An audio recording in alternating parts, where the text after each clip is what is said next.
Hey everyone, buckle up, because today we're going to dive deep into this thing called humanetics. Ooh, Humanetics. Yeah, we're pulling it from Richard Wetherill's Tower of Babel. And let me tell you, it gets kind of wild. We're talking about those moments where you're like, what was I thinking? Those head-scratcher blunders we all make. Why the world can feel so chaotic.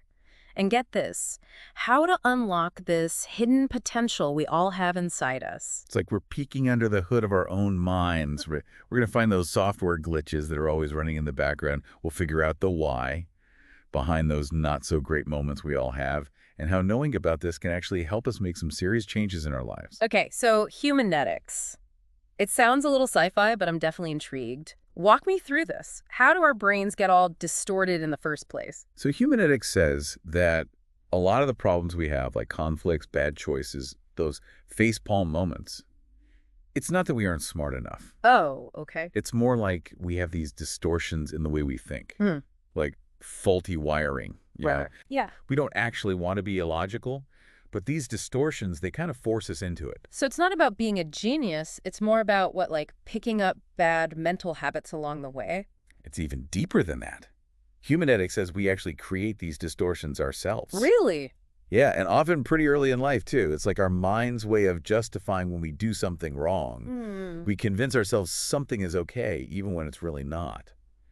And that creates this mental shortcut our brain just loves to use, even years later. Okay, I need an example. How does someone just create a distortion out of thin air? Okay, picture a kid who's always being mistreated, like no explanation or anything.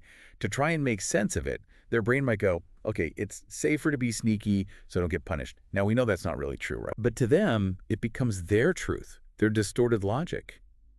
And that can stick with them even as they grow up.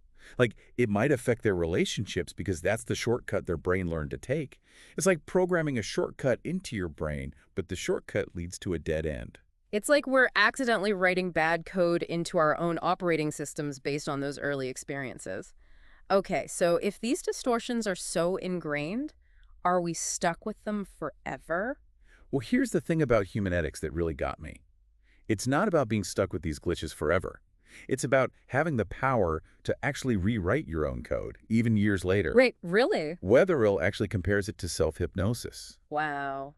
We convince ourselves this untrue thing is right, and then we act on it without even realizing where it came from. Mm. But just like hypnosis, we can break free.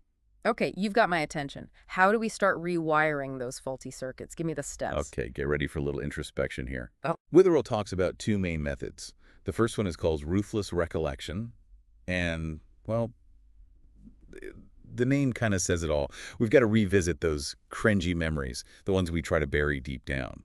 Oof, that sounds intense, like willingly reliving my most awkward moments. It can be, no doubt about that. But think of it this way. Each of those uncomfortable memories, it's like a locked door.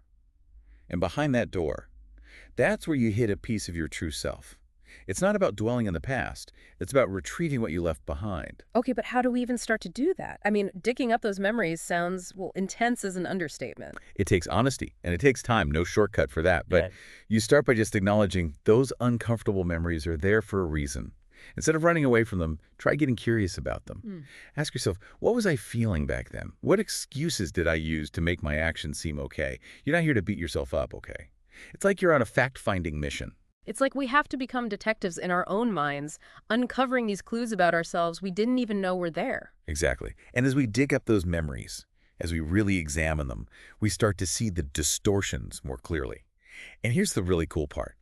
Once we recognize a distortion for what it is, once it's out in the open, it loses its power over us. Wait, it just disappears? Poof, like that. Yeah, it can be that simple. It's like suddenly seeing through a lie you've been telling yourself for years. The faulty wiring, it's exposed. It doesn't make sense anymore, and your brain can finally start working the way it's supposed to. Clear and undistorted.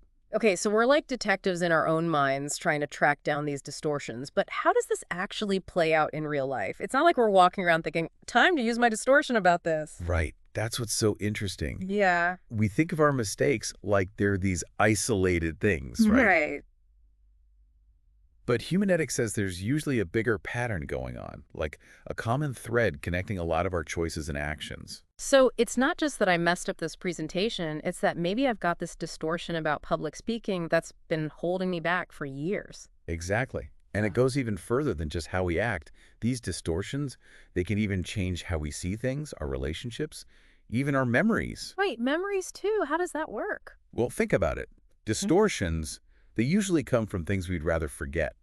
Those times we justified something we did wrong, maybe even blamed someone else to protect ourselves. Yeah. Well, our memories of those exact moments, those can get distorted too. Hmm. Sometimes we even block them out completely.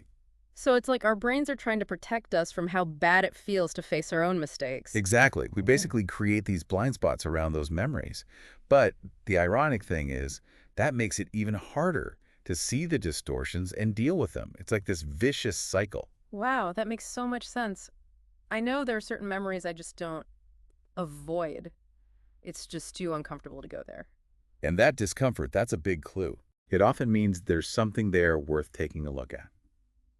Because those buried memories, they hold important clues to understanding these patterns in our lives. This is starting to feel like therapy, but in a good way. Hmm. So how do we get to those memories? How do we even begin to uncover what we've hidden from ourselves without realizing it?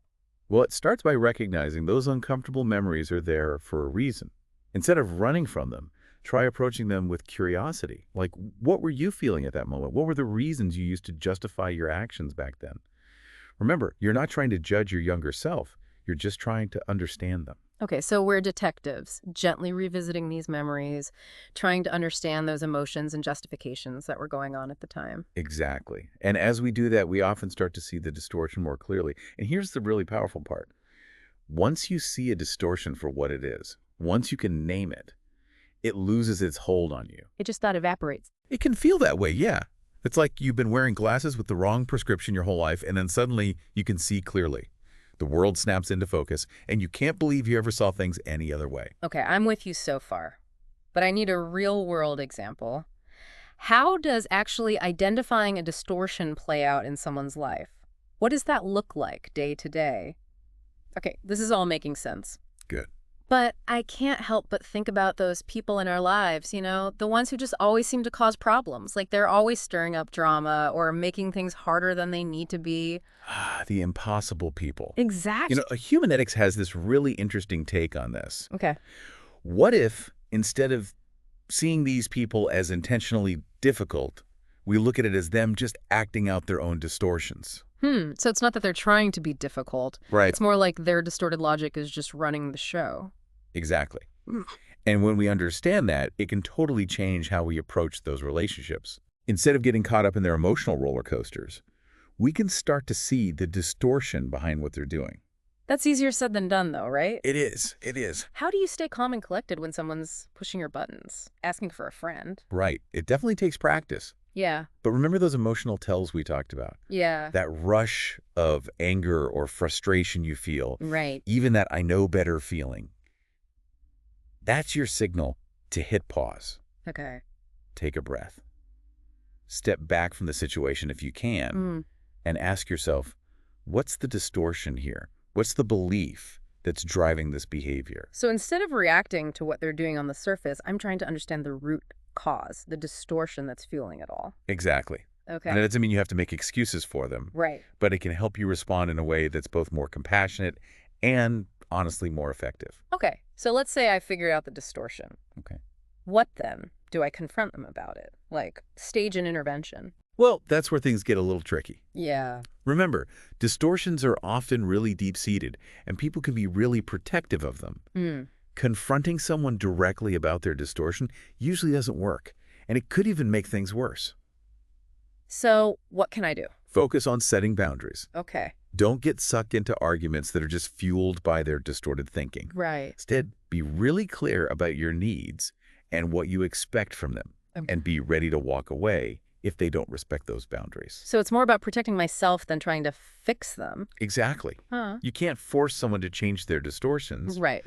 but you can control how you interact with them. Okay. And you never know, just by being the example of clear, rational behavior, Yeah.